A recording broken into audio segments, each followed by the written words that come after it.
आइए हज़रात, वक्त नहीं है, बगैर किसी लम्हे इंतजार के आपके हवाले खतीब अहले सुन्नत नाशर मसलक आला हज़रत उस्तादुल उलमा आलिम बाअमल फजीलत शेख आलिम नबील फासिल जलील हज़रत अल्लामा मुफ्ती शाहिद रज़ा साहब क़िबला क़ादरी उस्ताद दारुल उलूम मज़हर इस्लाम दरगाह आला हज़रत बरेली शरीफ की आमद है। आइए, जिसका एक सलामत है एक उठाए, जिसको अल्लाह ने नबी के सदके में दोनों हाथ दिए हैं दोनों हाथ उठाइए। और रात के 1 बजने के करीब है, लेकिन लगे मझौआ में 9 बजे हैं और नबी के गुलामों का जलसा दोबारा शुरू हो रहा है। जरा हाथों को उठा के बोलिए नारे तकबीर और बुलंद आवाज से नारे रिसालत। मसलके आला हज़रत फैज़ाने गौसे आज़म हज़रत अल्लामा मुफ्ती शाहिद रज़ा क़ादरी साहब क़िबला। नारे तकबीर नारे रिसालत। मसलके आला हज़रत उठा ले जामे लल्ला जो होगा देखा जाएगा, उठा ले जामे लल्ला जो होगा देखा जाएगा। तू पीले पढ़ के बिस्मिल्लाह जो होगा देखा जाएगा। सरे महशर कोई पूछे कि जन्नत कौन बांटेगा, तो कह देना रसूलुल्लाह जो होगा देखा जाएगा। अल्लाह के रसूल को जो मानता नहीं वो शख्स बेवकूफ है, कुछ जानता नहीं। तुम हाल उसका देखना, मैदान हश्र में आका कहेंगे मैं इसे पहचानता नहीं। बिलखुसूस हज़रत अल्लामा मौलाना मोहम्मद अकरम रज़ा साहिब क़िबला व नक़ीब अहले सुन्नत हज़रत अल्लामा मौलाना मोहम्मद मुमताज़ बरकाती साहिब क़िबला और मुअज़्ज़िज़ सामने किराम इस्लाम की पर्दा नशी माँ और बहनों, अस्सलामु अलैकुम व रहमतुल्लाहि ताला व बरकातुहू। अल्हम्दुलिल्लाह अल्हम्दुलिल्लाहि रब्बिल आलमीन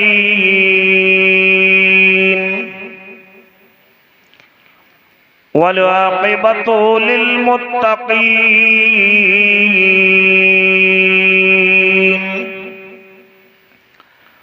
वस्सलातु वस्सलामु अला सय्यिदिल अंबियाइ वल मुरसलीन व अला आलिहि व अस्हाबिहि अजमईन।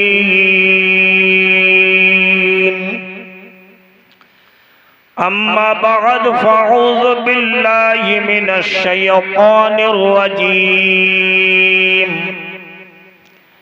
बिस्मिल्लाहिर रहमानिर रहीम। या अय्युहन्नासु तक़ू रब्बकुमुल्लज़ी ख़लक़कुम मिन नफ़्सिन वाहिदा। सदक़ल्लाहुल अज़ीम व सदक़ रसूलुहुन नबियुल करीम व नहनु अला ज़ालिका लमिनश शाहिदीन व शाकिरीन वल्हम्दुलिल्लाहि रब्बिल आलमीन।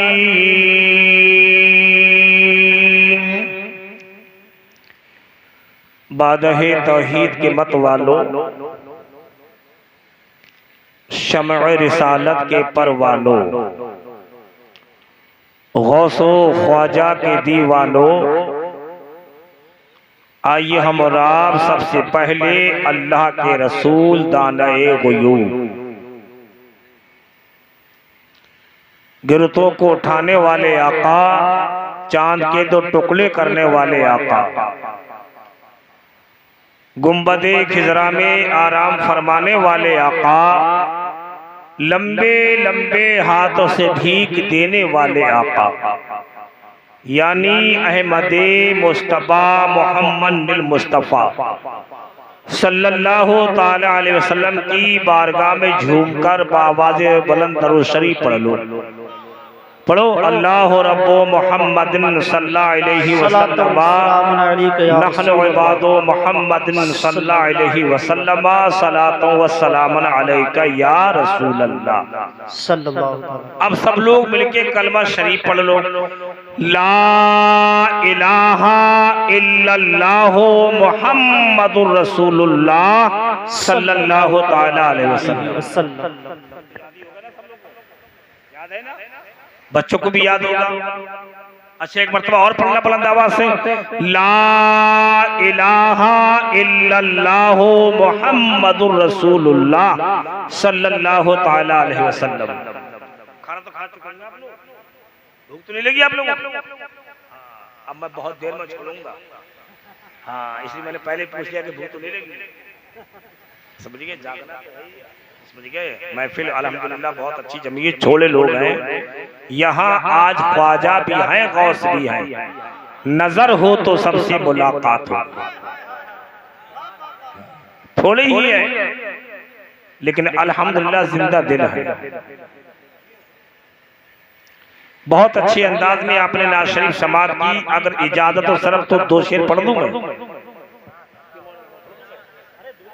मिलकर के। ये सुभान अल्लाह आला हज़रत का कलाम है। सुबह सरिता बाक़दमो है ताने सुल्तान ज़मन फूल, यानी सर से लेके और सरकार जो है फूल ही फूल है, यानी खुशबू निकलती है। सुभान अल्लाह।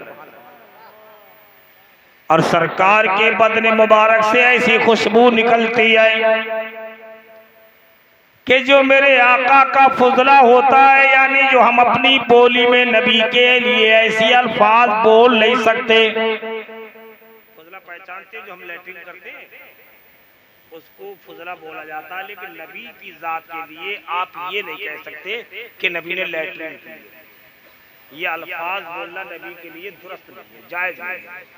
उसको फुजला कहते हैं। उनकी लैट्रिन क्या कहेंगे? फुजला। लेकिन जब हम अपने दुनिया में यहाँ पर जब रहते हैं लैट्रिन करते हैं तो हमारी यहाँ पर बदबू होती है, लेकिन सरकार के फुजला के अंदर खुशबू आती थी। दीदी पिलाते यार जरा, शरबत पिलाते। चलो पिला दो जो कुछ है। चलो शरबत बाद में जाए इंशाअल्लाह।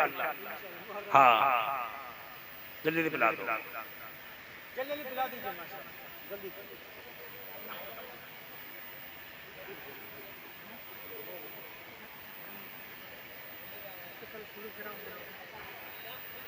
चलो चलो चलो चलो भाई भैया कहाँ जा रहे हो?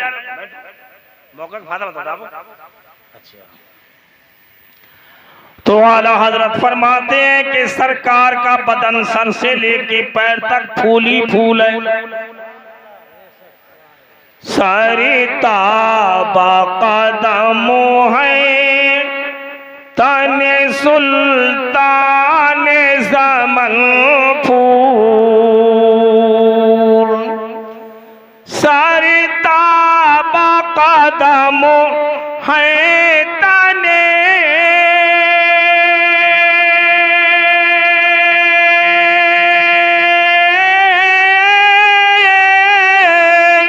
सरिता बाक़दमो है ताने सुल्तान ज़मन फूल। लब फूल दहन फूल ज़क़न फूल बदन फूल। सुभान अल्लाह कह दो यार। लब कहते हैं होठ को, सुभान अल्लाह। सरकार का ये भी फूल। और दहन कहते हैं मुंह को, ये भी फूल। और ज़क़न कहते हैं ठोड़ी को, ये भी फूल, बल्कि पूरा बदन फूल। सुभान अल्लाह। लाबो फूल दहन फूल ज़क़न फूल बदन फूल। सरिता बाक़दमो है तने सुल्तान ज़मन फूल। सुभान अल्लाह सुभान अल्लाह। तिनका भी हमारे तो हिलाए नहीं हिलता। तिल का भी हमारे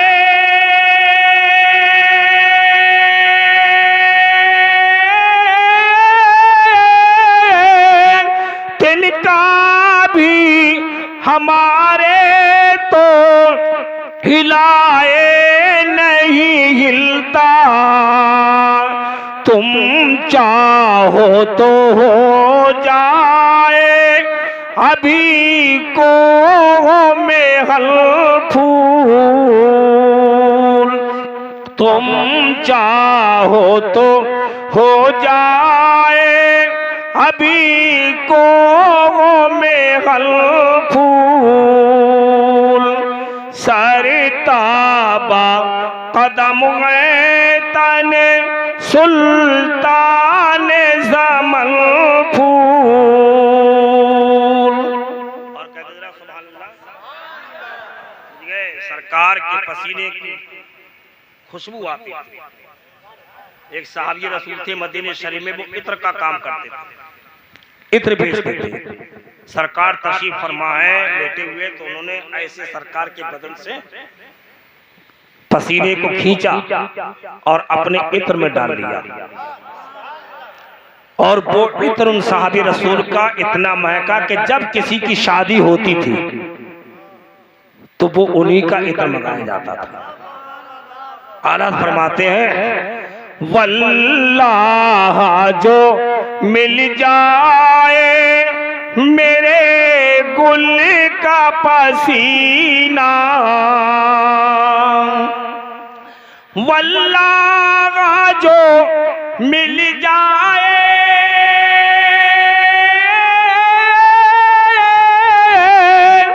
वल्लाह जो मिल जाए मेरे गुल का पसीना, मांगे न कभी तेरी ना फिर चाहे दुल्हन फूल।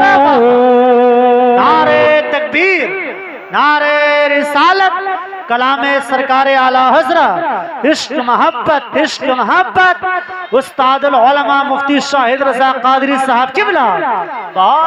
क्या बात रज़ा उसे चमनिस्तान करम की, क्या बात रज़ा उसे चमनिस्तान करम की। ज़हरा हो कली जिसमें हुसैन और हसन फूल, ज़हरा हो कली जिसमें हुसैन और हसन फूल। सरताबा कदम है तन सुल्तान ज़मन फूल। अच्छा लगा? अच्छा लगा नहीं लगा? अल्लाह ताला कुरान अज़ीम में फरमाता है, सूरे निसा, निसा माने कहते हैं औरत को, यानी औरतों के हुकूक में अल्लाह ताला ने पूरी बाकायदे ये सूरत नाज़िल फरमाई। चौथे पारे में है ये सूरत, जो है चौथे पारे में है कि औरत क्या है, उसका मकाम क्या है, उसकी क्या इज्जत है, और औरत को हुक्म क्या दिया गया है, शौहरों की कैसी ताबेदारी करें, कैसी इज्जत करें, ये कुरान में सब मालूम। परवरदिगार फरमाता है कि या अय्युहन्नासुत्तकू रब्बकुमुल्लज़ी खलक़कुम मिन नफ्सिन वाहिदा। ऐ लोगो अल्लाह से डरो, ऐ लोगो अल्लाह से डरो जिसने तुमको एक जान से पैदा किया। अल्लाह ताला किसे पैदा किया? एक जान से। मिन नफ्सिन वाहिदा व खलक़ मिनहा ज़ौजहा, और उसी एक जान से परवरदिगार आलम ने उनके जोड़े को पैदा किया।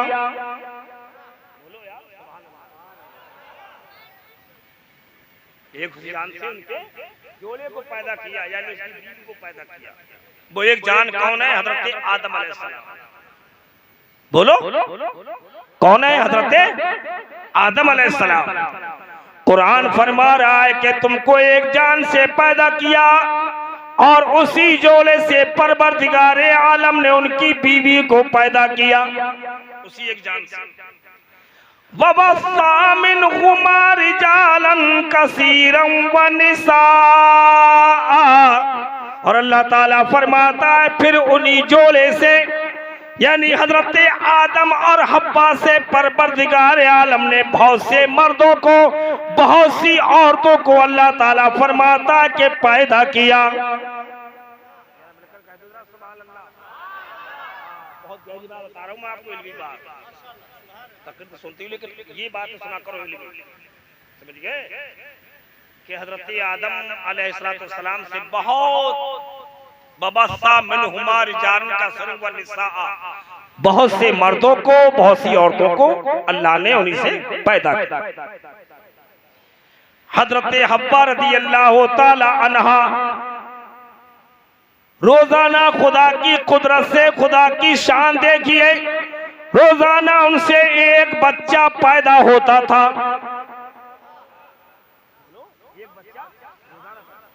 कोई कहे कैसे? इन्नल्लाह अला कुल्लि शैइन कदीर, बेशक अल्लाह सब कुछ कर सकता है। अल्लाह ताला सब कुछ कर सकता है। मैं आपको पढ़ा रहा हूँ, ये बहुत अकीदे की बातें हैं, ये समझ गए। ये तकरीर बहुत कम मिलती है सुनने को, ईहू वाले नहीं, बिल्कुल गौर से सुनो कि देखो हमारा मज़हब इस्लाम के अंदर क्या प्यारी शान है, कुरान की कैसे हमें समझा रहा है। रोजाना एक बच्चा पैदा होता कि आज लड़का पैदा हुआ, कल लड़की पैदा हुई। और एक रिवायत में ये अभी आया है कि सुबह को लड़का पैदा होता, दोपहर से लड़की पैदा होती।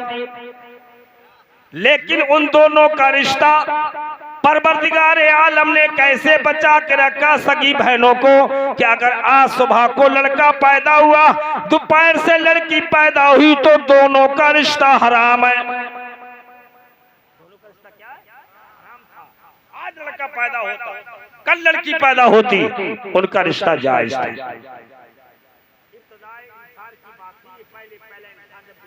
लेके आया, सुभान अल्लाह। आगे कुरान फरमाता है वबस्सा मिनहुमा रिजालन कसीरन व निसाअ वत्तकुल्लाह अल्लज़ी तसाअलूना बिही वल अरहाम। अल्लाह ताला फरमाता है और डरो इस बात से भी कि तुम अल्लाह के नाम पे मांगते हो, अल्लाह के नाम का खाते हो, अल्लाह तुमको खिलाता है, अल्लाह तुमको पिलाता है। और कुरान अज़ीम फरमाता है कि रिश्तों का लिहाज रखो, रिश्तों का बोलो लिहाज रखो। अल्लाह के नबी फरमाते हैं कि जो रिश्ता काटता है, बहुत से लोग रिश्ता समझ नहीं पाते, रिश्तेदार से बुराई बहुत जल्दी मान लेते हैं लोग, बहुत जल्दी नाराज हो जाते। रिश्तेदारों से नाराज मत हुआ करो, थोड़ी बातें दरगुजर भी कर दिया करो, गुस्से को थूका करो। कुरान कह रहा है इस बात से भी डरो कि रिश्तों का लिहाज रखो, रिश्तेदार से नाराज मत हो।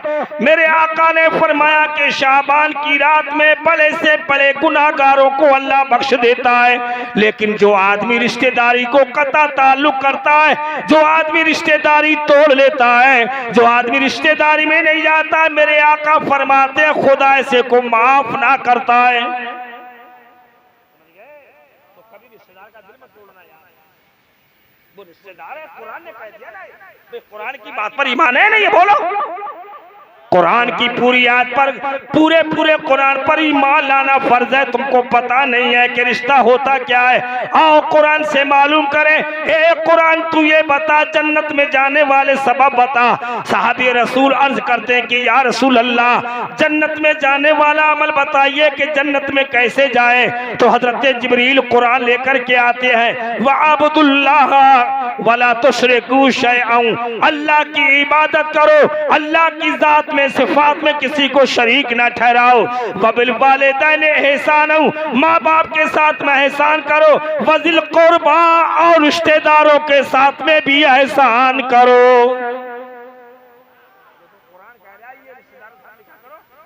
लेकिन आज हमारे पास इल्म नहीं है, लोग रिश्तेदारी छोड़ते हैं। और बहुत से अनपढ़ क्या कहते हैं, हमने तो उसे मरी मैयत में छोड़ दिया ना भैया, वो हमारे यहाँ पर आवे ना हम उसकी इजाजत लें। लोग कहते नहीं कहते, ये जहालत है। उनको पता नहीं है किसका कितना बड़ा गुनाह है। बेटा पैर समेट के बैठ इस तरीके से अदब के दायरे में, ये 22 मुबारक महफिल है। तो इसलिए कुरान फरमाता है कि रिश्तेदारों का लिहाज रखो, उनसे जुदा मत करो, उनके पास में जाओ, आजिज़ी इंकिसारी, वो तुम्हारा दीनी भाई है, रिश्तेदार है। बोलो सुभान अल्लाह। तो ये अहद कर लो, अगर हमसे कोई हमारा रिश्तेदार नाराज है तो हमारी शान हिट नहीं हो जाएगी, हम उसके पास में जाएंगे। समझ गए? हाँ, अल्लाह के नबी का फरमाने, बचपन के जमाने में हजरत इमाम हसन और इमाम हुसैन रज़ी अल्लाह ताला अन्हुमा नबी के नवासे, नबी के बेटे भी हैं, मिलकर कहते हैं। अच्छा, हमारी कौम का हजरत इमाम हुसैन का नाम तो बहुत याद है लोग, अल्हम्दुलिल्लाह, लेकिन इमाम हसन को नहीं पहचान पाते हमारे सुनने लोग कि इमाम हसन की शान क्या है।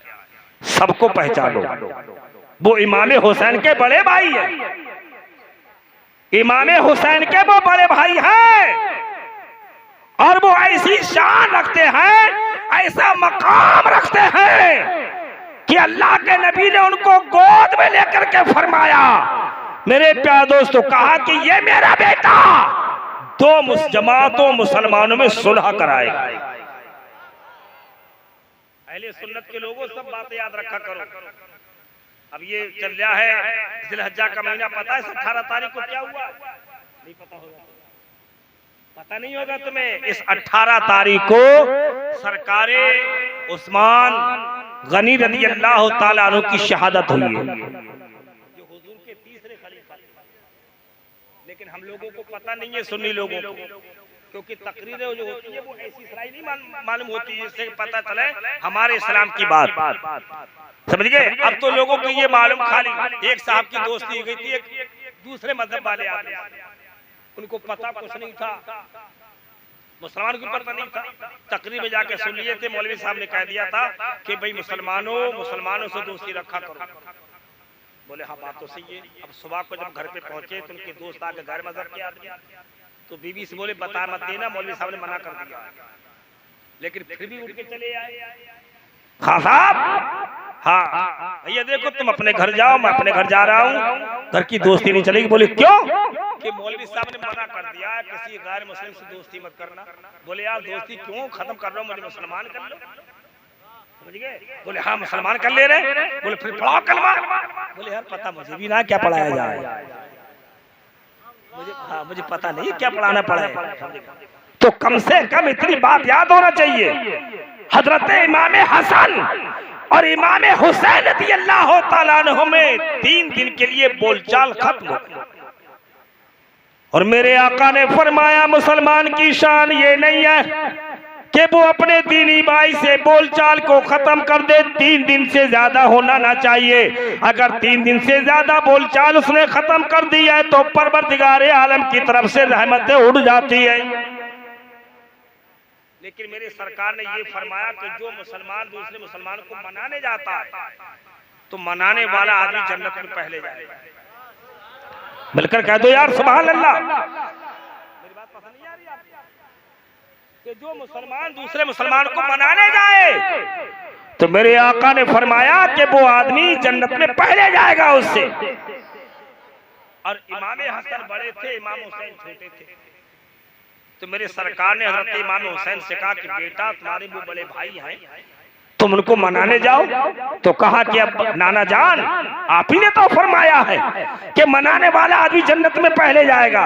मेरा दिल ये नहीं चाहता है कि मैं अपने भाई से जन्नत में पहले चला जाऊं, पहले मेरा बड़ा भाई जन्नत में जाए तो इमाम हसन इमाम हुसैन को गोद में ले लेते हैं। वाह, नारे तकबीर, नारे रिसालत, मसलक के आला हजरत मुफ्ती शाहिद रजा कादरी साहब को किसी रिश्तेदार से नाराज मत होना, ये कुरान कह रहा है, अल्लाह कुरान में बयान फरमा रहा है। तो मेरे प्यारे दोस्तों, हजरत आदम अला नबीना अलैहि सलातो वस्सलाम जन्नत में है। सुभान अल्लाह, सुभान अल्लाह। बोलो किस जगह है? जन्नत में। कुरान अज़ीम की तफसीर में आया है, आप सो गए, जब सो जाते तो मिनजिल अज़लाइल युसरा, हजरत आदम की बाईं पसली को निकाला। सोते में फरिश्तों को अल्लाह ने हुक्म दिया कि बाईं पसली से इसको बाहर करो। जब पसली बाहर की तो हजरत हव्वा रज़ियल्लाहु ताला अन्हा को अल्लाह ने अपनी कुदरत कामला से पैदा किया, और जब वो औरत बन गई तो वहीं पर बैठ गई। हजरत आदम का जिस्म बिल्कुल सही हो गया। सुभान अल्लाह। एक साहब लोग दुनियावी साइंस की बात तो मान लेते हैं, लेकिन शरीयत की मानने को बहुत इनकार कर। एक साहब ने इनकार किया, यार कैसे हो सकता है ये? तो मैंने उससे ये कहा कि देखो, पेट के अंदर पथरी है, क्या तकलीफ है, कोई हाथ धुल डाला है डॉक्टर? खाली एक मशीन का से लेकर के बता दिया जाता है अल्ट्रासाउंड के अंदर कि ये पथरी है या ये बीमारी। तो साइंस की बात को तो मान लेता है, लेकिन कुरान की बात को मानने से इनकार कर रहा है। हजरत आदम अलैहिस्सलाम की जब आँख खुलती है तो हजरत हव्वा को वहां पर पाया, तो पूछा कि तुम कौन हो? तो कहा मैं हव्वा हूँ ज़ौजतों का, मैं आपकी बीवी हूँ। सुभान अल्लाह कहिए। कहा कि क्या किस लिए पैदा किया गया? तो हजरत हव्वा ने कहा तुम्हारी रूह को तस्कीन देने के लिए, तुमको सुकून पहुंचाने के लिए। इससे पता यह चल रहा है कि औरत का वजूद दुनिया में जो हुआ है, औरत को खुदा ने पैदा जो किया है, वो अपने शौहर की रूह को प्यार दोस्तों तस्कीन पहुंचाए, और अब औरत अपने शौहर को खुश करे। इसलिए मेरे आका ने फरमाया कि जो औरत अपने शौहर को खुश कर देती है, जो औरत अपने शौहर की ताबेदारी करती है, कल कयामत के दिन इस औरत का नाम हजरत फातिमा ज़हरा की फहरिस्त में लिख दिया जाएगा। जहां से हजरत फातिमा उठ करके आएगी, वहीं से ऐसी औरत को उठाया जाएगा। वाह, जिंदाबाद, जिंदाबाद। क्या खूबसूरत बयान है, माशाअल्लाह। तो हजरत आदम अलैहिस्सलाम के दिल में उल्फत पैदा हुई। आपने हाथ बढ़ाया, फरिश्ते ने कहा कि हाथ वापस करो। पहले हाथ लगाने से पहले बीवी का हक अदा करो। कहा वो क्या है? वो कहा महर। क्या है बोलो? महर, इसका महर अदा करो। हमारे आज लोगों में महर को बहुत हल्का ले लिया, समझते नहीं, क्योंकि ये बातें पता ही नहीं होती लोगों को। अपने यहाँ तो कुछ नहीं है, गुजरात में तकलीफ करने में जाते हैं, जिस लड़के की शादी होती है तो उसके बाप कहते हैं इमाम साहब मेरे बेटों को अज़दवाजी जिंदगी के मसाइल, जो उसकी शादी होने वाली है, उसको अज़दवाजी जिंदगी मसाइल, मियाँ बीवी के रहने का तरीका, एक दूसरे के हुकूक के बारे में कुरान और हदीस से पढ़ के इनको मसला बताया जाए, इसको पढ़ा दीजिए 15 दिन तक, ताकि आने वाली जिंदगी में मियाँ बीवी में नफरत पैदा ना हो। मैंने देखा गुजरात के अंदर, मैं जाता हूँ 12-15 दिन लेके आया हूँ गुजरात के अंदर, वहाँ पर ये होता है तरीका। अपने आप कुछ नहीं है, दूल्हा बने चले गए, शाम खाना खाया, निकाह हुआ, चले, सेरा उतार के इधर फेंका। और ये होता नहीं होता अपने इलाके में सब में, उसको पता नहीं है। परवरदिगार फरमाता के आदम पहले इसका हक इनके महर अदा करो। हमारे इमाम आजम का फतवा यह है कि बीवी का महर देना वाजिब है। बोलो हाँ, जो बाबू पढ़ा रहा हूँ ना, मदरसे में पढ़ाता हूँ मौना लोग, ये वो पढ़ा रहा हूँ सबक मैं आपको, समझ गए? ये वो सबक है, तुम्हें पता ही नहीं होगा तुम्हें इस सबक के बारे में, जो असल चीज है शरीयत की। इमाम आजम ने फरमाया कि महर देना वाजिब है, और जिस आदमी ने ये नियत कर ली कि कौन देता है, अरे यार ये तो ऐसी चला आया, कौन देता है, महर देने के काबिल है लेकिन दिल पे हराम है और मजाक बना रहा है, तो कयामत के दिन ऐसा आदमी जानी की शक्ल में उठेगा। चने लोहे के हैं बताशा नहीं, सही मुसलमान बनना तमाशा नहीं। सच्चे मुसलमान बनो, नबी के आशिक़दार बन जाओ, हदीसों पर अमल करो, कुरान को मानो कि परवरदिगार कुरान में क्या फरमा रहा है। हजरत आदम के हुक्म होता है कि महर अदा करो। हजरत आदम अर्ज करते कि अल्लाह न ये सोना है, न ये चांदी है, न ये पैसा है, न रुपया है, महर कहाँ से अदा करूं? तो परवरदिगार फरमाता है तुम्हारा महर ये है, तुम मेरे महबूब पर 11 मरतबा दरूद शरीफ पढ़ दो। मिलकर कह दो यार, तुम दरूद पढ़ दो, तुम्हारा महर अदा हो जाएगा। ये महर है हजरत आदम अलैहिस्सलाम का। आपने दरूद पढ़ा, महर अदा हो गया। यही से इंसान का वजूद होता है। इसलिए अल्लाह के नबी ने फरमाया कि निकाह करो। एक सहाबी रसूल है, अल्लाह के नबी फरमाते हैं, वो सहाबी रसूल अर्ज करते हैं कि या रसूल अल्लाह, गुर्बत जाने का नाम ना ले रही है, परेशानी झेलता चला रहा हूँ। मेरे आका फरमाते हैं तुम निकाह कर लो, मालदार हो जाओ। सुभान अल्लाह कहिए, तुम निकाह करो, मालदार हो जाओगे। निकाह गुर्बत दूर करता है, निकाह ईमान को मुकम्मल करता है, निकाह से परेशानी दूर होती है। निकाह क्यों दिया गया? इसलिए अगर निकाह ना होता तो इंसान का खानदान कैसे आगे बढ़ता। जो लोग काम करते ना, लड़की वाले की शादी आती है तो बेचारा 6 महीने से इंतजाम करता है कि आज ये सामान लाना, आज वो सामान लाना है। इमाम आजम फरमाते हैं उसका ये सामान इकट्ठा करना, 6 महीने से इंतजाम कर रहा है सामान इकट्ठा करना।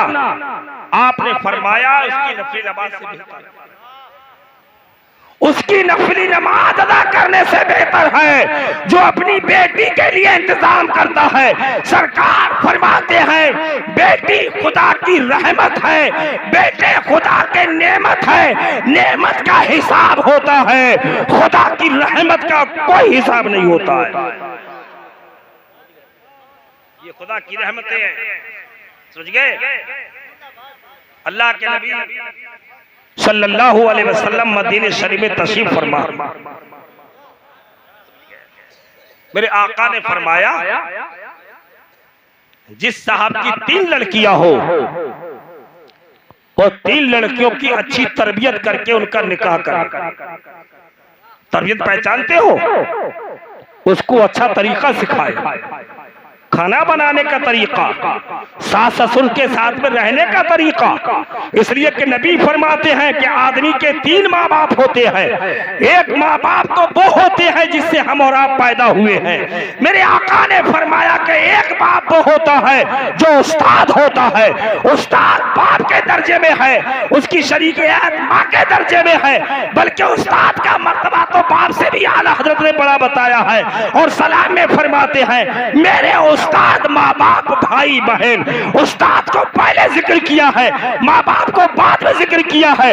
उस्ताद पहले होता है, माँ बाप बाद में है। मेरे उस्ताद माँ बाप भाई बहन अहले उल्दो अशीरत पे लाखों सलाम। तो मेरे आका ने फरमाया कि 3 माँ बाप, एक जिससे पैदा हुआ वो तेरे माँ बाप है, उनकी इज्जत किया कर।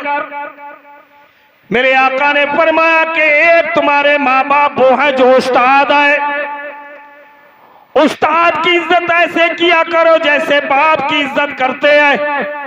आगे आका ने फरमाया कि जिसकी लड़की तू लेके घर में आया है, जो तेरा ससुर है वो भी बाप की तरह है, जो तेरी सास है वो माँ की तरह है। मेरे आका ने फरमाया 3 माँ बाप है, तीनों की इज्जत किया करो।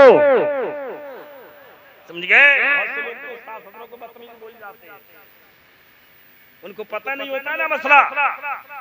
हाँ, उनको पता नहीं, उस्ताद ससुर भी माँ बाप के दर्जे में है।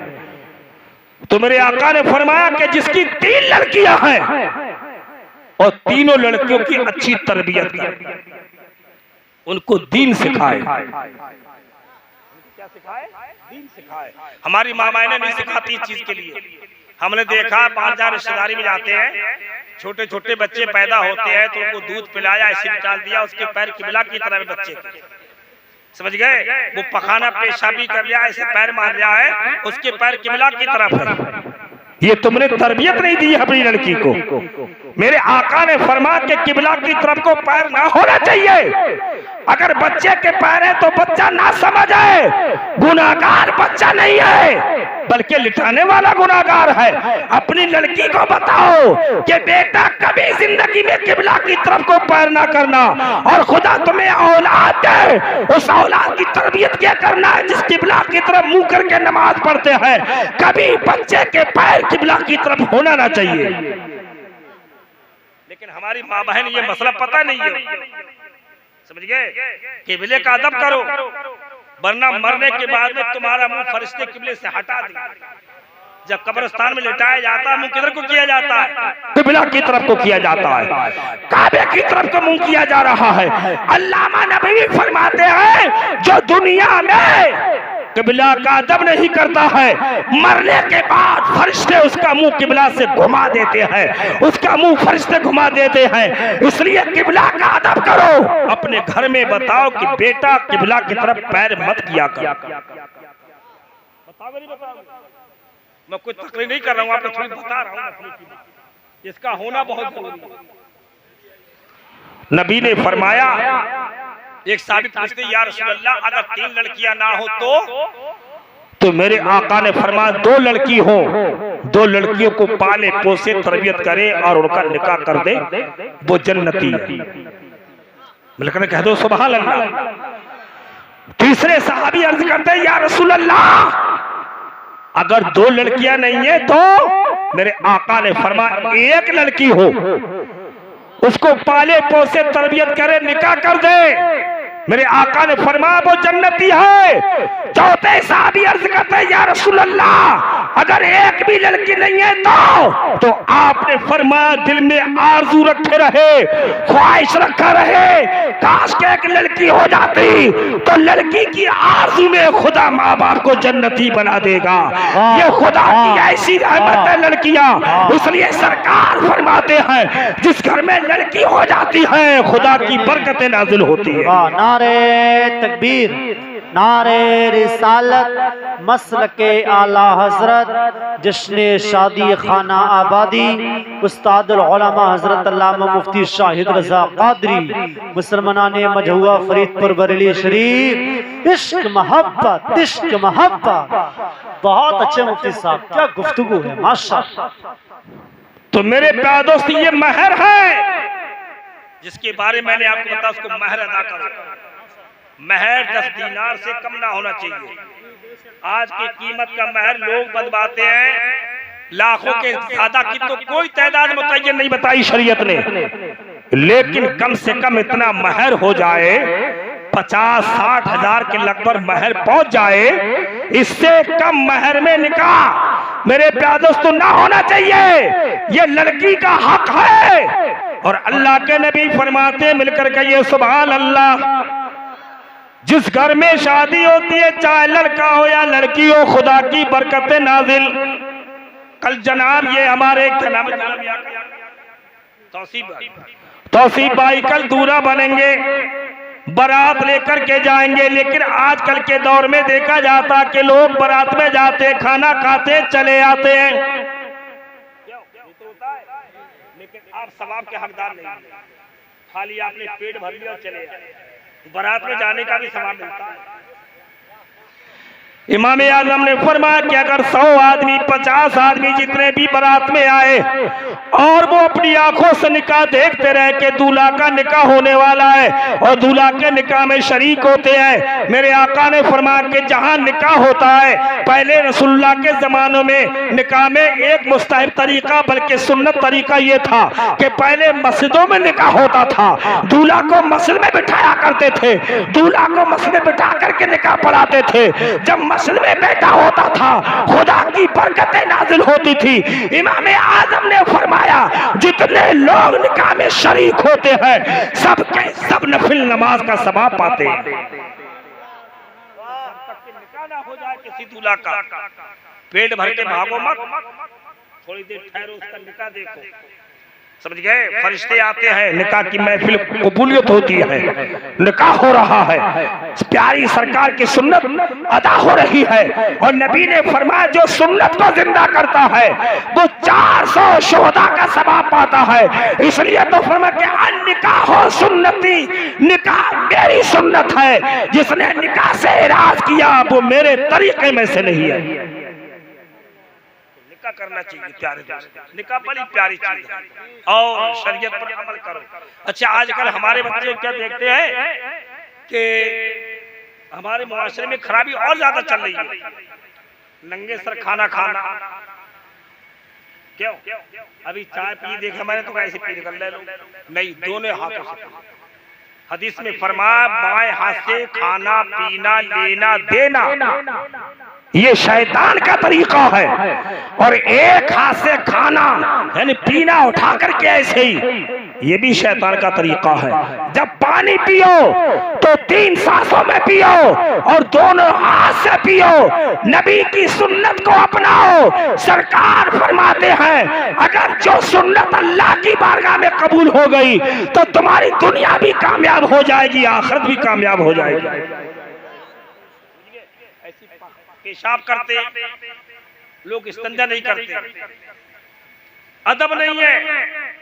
बहुत से लोग लेकर पढ़ के घर में रहते हैं, माँ बैठी हुई है, बहनें हैं, उनको अदब एहतराम नहीं है। नबी ने फरमाया अल हया शोबतुम मिनल ईमान, हया ईमान का शोबा है। ये घुटने खुल ना पाए, ये रान दिख ना पाए। जिस आदमी की ये रान दिखती है शैतान इसके ऊपर सवारी करता है। परहेज रखो, दीन पे चलो। सरकार का एक रास्ते से गुजर हुआ तो 2 कब्रें पड़ी। हदीस पाक में आया कि मर्रा अला कब्रैन, सरकार का गुजर 2 कब्रों पर हुआ। मेरे आका ने फरमाया अपने सहाबा को रोक करके ठहर जाओ, ये 2 कब्रें हैं, इन 2 कब्रों पर अज़ाब हो रहा है। बमा युअज़्ज़िबान फी कबीर, और कोई बड़े अजाब की वजह से, कोई बड़ा गुनाह होने की वजह से पर अजाब नहीं हो रहा है।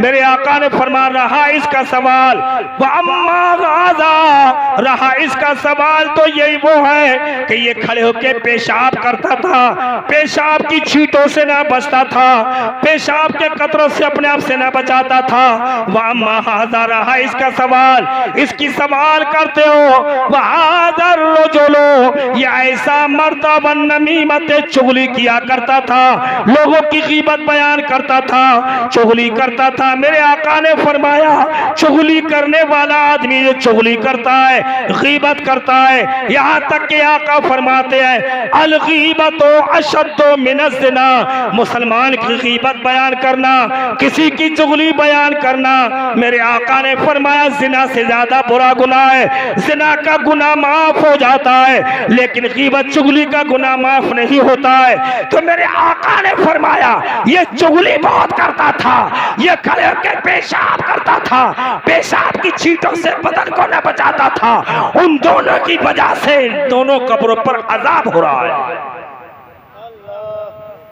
हम लोग देखते नहीं है, पेशाब ऐसी कर लेते हैं, पेशाब की छींटों से नहीं बचते, गीबत चुगली करते रहते हैं।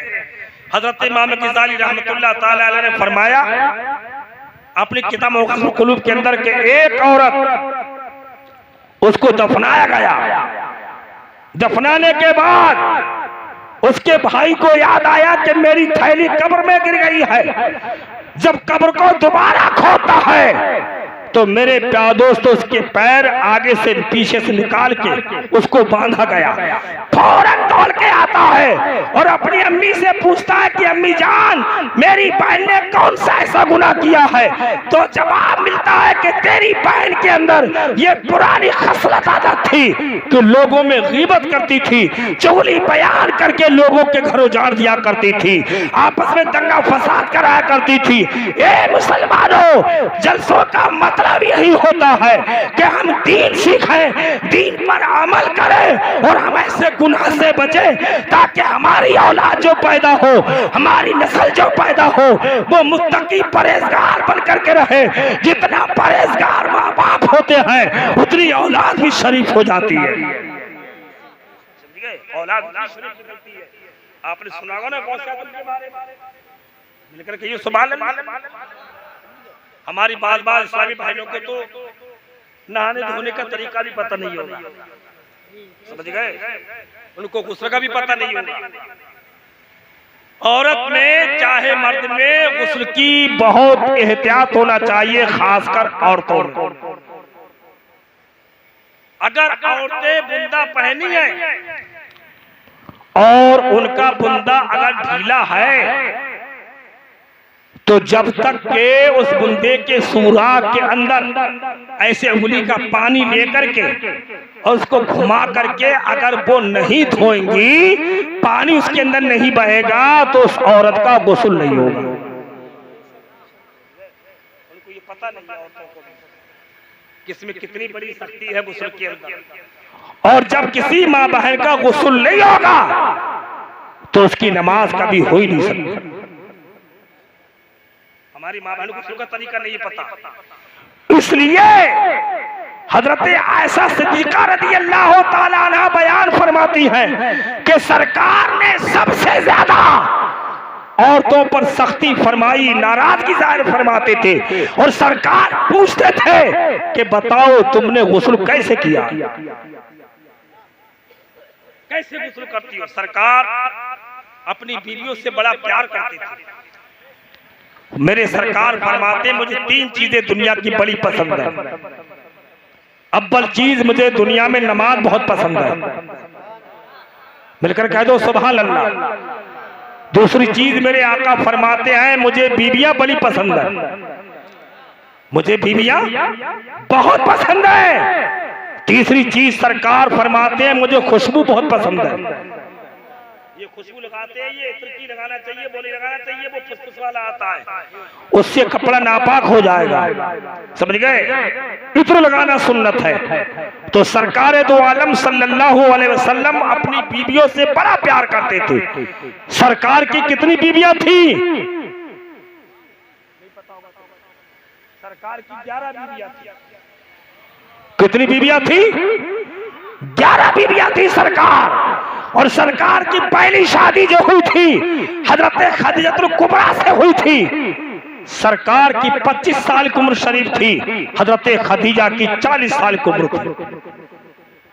सरकार दो आलम सल्लल्लाहु अलैहि वसल्लम की ये पहली बीवी हजरत खदीजा, ये राड हो गए, इनका दो जगह और निकाह हुआ था। तीसरी जगह मेरे सरकार के साथ में निकाह हुआ है और दूसरा निकाह सरकार ने जो किया था वो हजरत हफ्सा से किया। तीसरा निकाह जो किया था वो हजरत सौदा से किया था। सब बेवाओं से निकाह किया था। एक बीवी सरकार की ऐसी थी जिनको हजरत आयशा कहा जाता है, उनसे सरकार कुआरीपन में निकाह किया था। सरकार की उम्र 56 साल की थी तब हजरत आयशा के साथ निकाह हुआ था। सरकार की शरीके हयात है और सरकार इतना प्यार करते थे अपनी बीवियों से कि हजरत आयशा फरमाती है कि गोश्त की हड्डी जिधर से मैं नोचती थी सरकार आज हमारा आलम यह है हम अपनी बीवी के आगे का खाना नहीं खाते, उसका झूठा पानी नहीं पी पाते हैं। लेकिन मेरे सरकार है हजरत आयशा से पूछते हैं कि आयशा तुमने इस हड्डी को कहां से गोश्त नोचा है? जहां से तुमने गोश्त नोचा है वहीं से मैं भी नोचूंगा। वही पर मुंह लगा करके सरकार नोचते थे। और उस जमाने में पानी की बहुत किल्लत थी, सिर्फ एक टब था। हजरत आयशा भी गुस्ल करती थी, सरकार भी गुस्ल करते थे। तो कभी हजरत आयशा अपनी तरफ खींच लेती है, कभी सरकार अपनी तरफ खींच लेते हैं, कभी आयशा अपनी तरफ खींचती है। सरकार अपनी बीवी से इतना प्यार करती थी। अपने सरकार ने जिंदगी गुजारने का तरीका बताया है मर्दों को कि अपनी बीवियों से इतना प्यार किया करो, अपनी औरतों से इतना प्यार किया करो। अल्लाह के नबी सल्लल्लाहु अलैहि वसल्लम मस्जिद नबवी शरीफ में नमाज पढ़ाने के बाद दौड़ लगाते हैं। बड़े छोटा मदीना शरीफ था, सरकार आगे चलते हजरत आयशा दौड़ रही है, हजरत आयशा भी दौड़ लगा रही है, सरकार भी दौड़ लगा रहे हैं। मेरे सरकार आगे निकल गए, हजरत आयशा पीछे रह गई। जब दूसरा दिन आता है तब मेरे आका ने फरमा कि आयशा तुम भी चलो, मैं भी चलता हूँ। आज सरकार छोटे छोटे कदम से चल रहे हैं, हजरत आयशा तेजी से चल रही है, मेरे सरकार से आगे निकल जाती है। हजरत आयशा अर्ज करती कि सरकार आज मैं तुमसे जीत गई।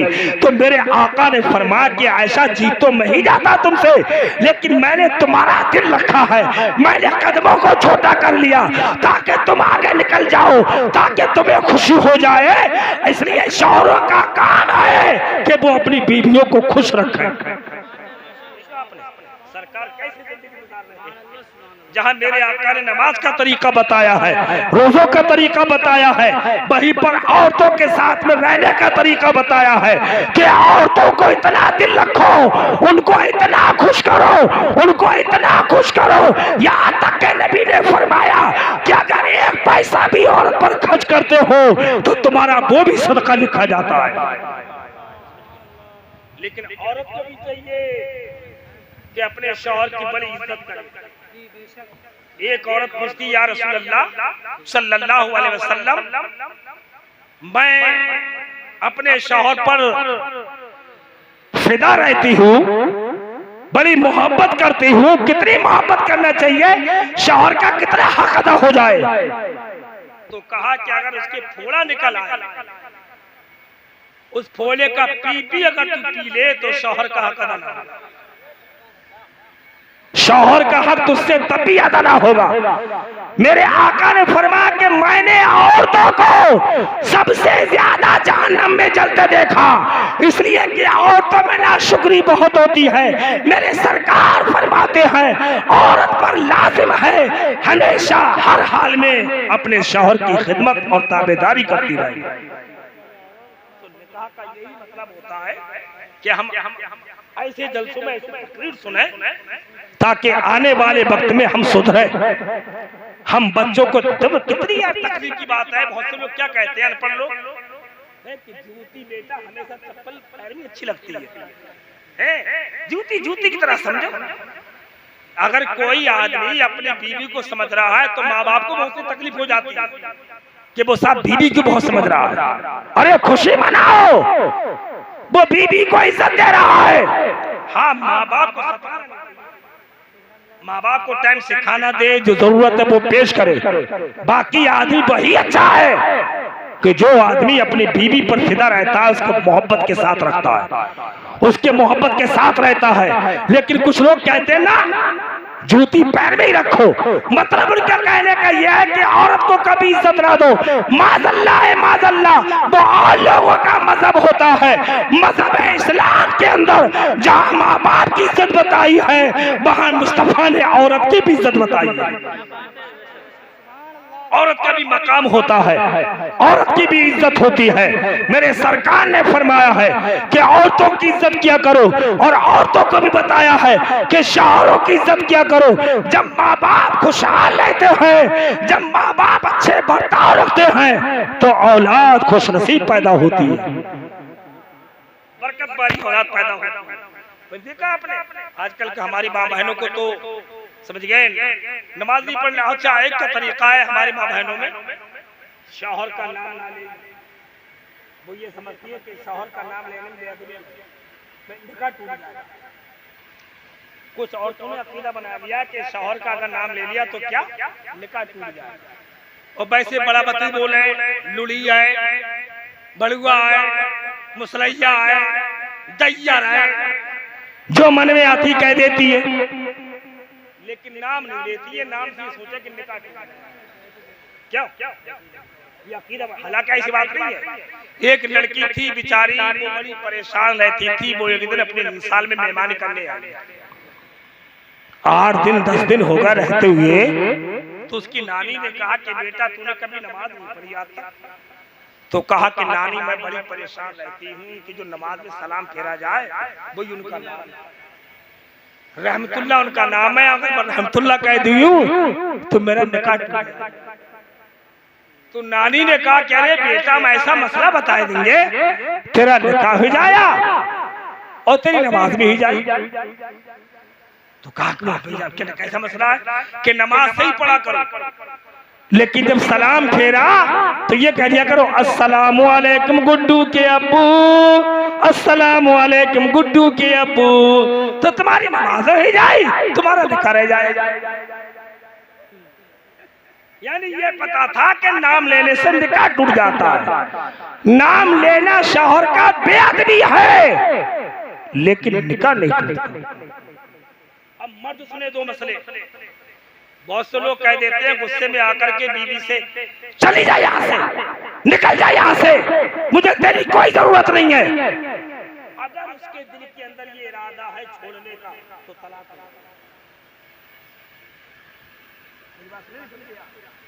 बहुत से लोग हराम करते हैं, उनकी बीवी निकाह से निकल जाती है, उनको पता नहीं हो, शाम को गुस्से हुए 2 दिन नहीं बोले, निकल जा यहाँ से, चले जा काला मुंह करके, मुझे तेरी कोई जरूरत नहीं है। अगर किसी आदमी ने ऐसा अल्फाज बोला अपनी बीवी से और दिल में उसके ये नियत है कि छोड़ो पिंड कटे, तो तलाक। अब वो रखेगा तो हराम होगा। इसलिए ये अल्फाजों पर ध्यान रखो। जो बड़े बड़े जलसे सुनते हो उसमें ये मसला नहीं मिलेगा। आपकी बीवी अगर निकाह से निकल गई तो जिंदगी भर हराम होता रहेगा। इसलिए कभी भी ऐसा अल्फाज मत बोलो। बहुत से लोग कहते हैं कि साहब गुस्से में तलाक दे दी, गुस्से में भी तलाक हो जाती है, खुशी में भी तलाक हो जाती है। अगर तलाक के अल्फाज बोलोगे तो तलाक हो जाएगा। इसलिए सारा काम कर लो, लेकिन कभी तलाक का अल्फाज जबान पर मत लाओ। अगर आपने ये कह दिया मैंने तुझे तलाक दी, तलाक तलाक तलाक, खाली कह दिया आपने दी और कह दिया तुझे तलाक तलाक तलाक, तब भी आपकी बीवी निकाह से निकल गई। अब निकल गई तो बगैर हलाले के वो तुम्हारे निकाह में फिर से नहीं आएगी। ये शरीयत है, शरीयत कुरान का फरमान है। इसलिए दीन सीखो, ऐसा अल्फाज कभी ना बोलो जो जिंदगी भर गुनाह में गुजारना पड़े। ऐसे जिंदगी गुजारो जैसे मुस्तफा जान रहमत ने बताई है, ऐसे जिंदगी गुजारो जैसे गौसे आजम ने बताई है, ऐसी जिंदगी गुजारो जैसे गरीब नवाज ने बताई है, ऐसे रहो जैसे कि आला हजरत ने बताया। इसलिए कभी ऐसा अल्फाज मत बोलना कि हमारी बीवी निकाल से निकल जाए और हम पता भी ना चल पाए। समझ गए? पाक साफ रहा करो, नमाज की पाबंदी किया करो, माँ बाप की खिदमत करो। समझ गए? पढ़े हुए नहीं हो, पढ़ने की कोशिश करो, कुरान को खोल के देखा करो। अगर पढ़ खाली देख लिया करो उसका भी देखना सवाब है। प्यार मोहब्बत से रहा करो, बड़ों की इज्जत किया करो, छोटों से प्यार किया करो।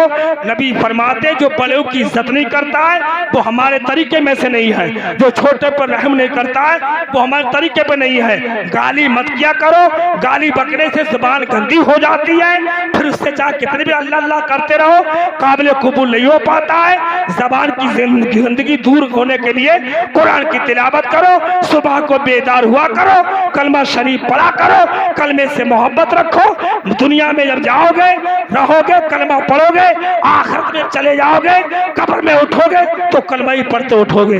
मैं सो जाऊं या मुस्तफा कहते कहते खुले आँख सल्ले अला कहते कहते अल्हम्दुलिल्लाह।